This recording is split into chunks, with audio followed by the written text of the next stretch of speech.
안녕하세요. 핵심 뉴스만 전해드리는 지인입니다. 구독과 좋아요는 제작자에게 큰 힘이 됩니다.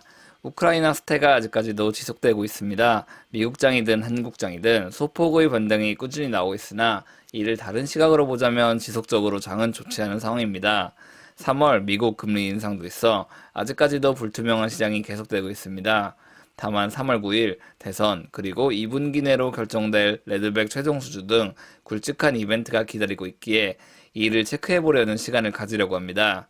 그리고 2월 23일 기존에 수주했던 K9에 관한 기사도 나왔습니다. 이를 통해 왜 하나디펜스의 레드백 수주 가능성이 커지고 있는지 알아보겠습니다. 그럼 시작하겠습니다. 2월 23일 나온 뉴스 먼저 전해드리겠습니다. 하나디펜스는 호주 남부에 있는 질롱시에 K9 제주포 생산시설 부지를 확정지었다고 입장을 밝혔습니다.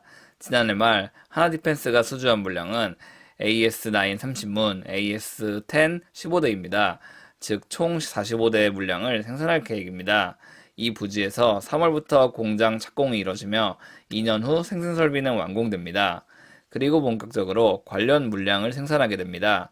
이뿐 아니라 호주 정부는 하나디펜스의 자주포 생산시설 건립으로 300여 개의 현지 일자리가 창출된다고 강조했습니다.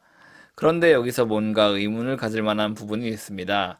호주는 방위산업이 크게 발달하지 못해 한국에 도움을 요청했습니다. 그리고 하나디펜스는 일정 부분 기술 이전을 해주고 생산시설을 설치해 호주 방산 능력을 끌어올리는데 일조하겠다고 언급을 하며 최종 수주를 따냈습니다. 현재 이 기사는 하나디펜스의 입장만 내포하고 있는데 그렇다면 호주는 이번 생산시설 건설에 대해 어떤 입장을 가지고 있는지 확인해 보겠습니다. 여러 사실을 엮다 보면 레드백 수주에 대한 가능성이 왜 올라가고 있는지 알 수 있기 때문에 집중해서 시청 부탁드립니다. 이 웹사이트는 호주 총리의 일거수일투족을 공개하고 있습니다. 여기에도 역시 AS9에 대한 이야기가 나와 있습니다. 호주 총리는 부지 조성에 대해 축하 인사를 건넸습니다.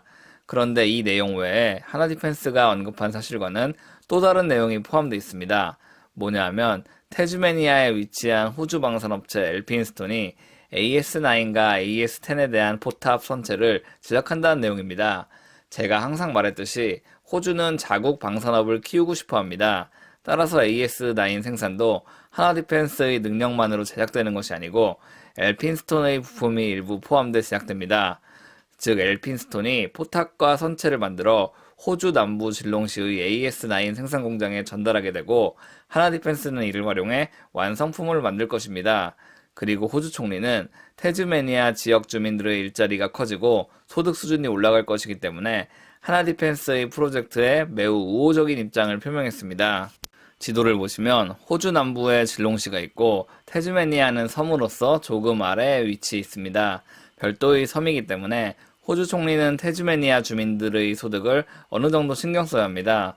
그런데 하나디펜스의 프로젝트가 시작하면서 덩달아 태즈메니아 사람들의 소득까지 끌어올릴 수 있으니 호주로서는 매우 이득이라고 볼 수 있습니다.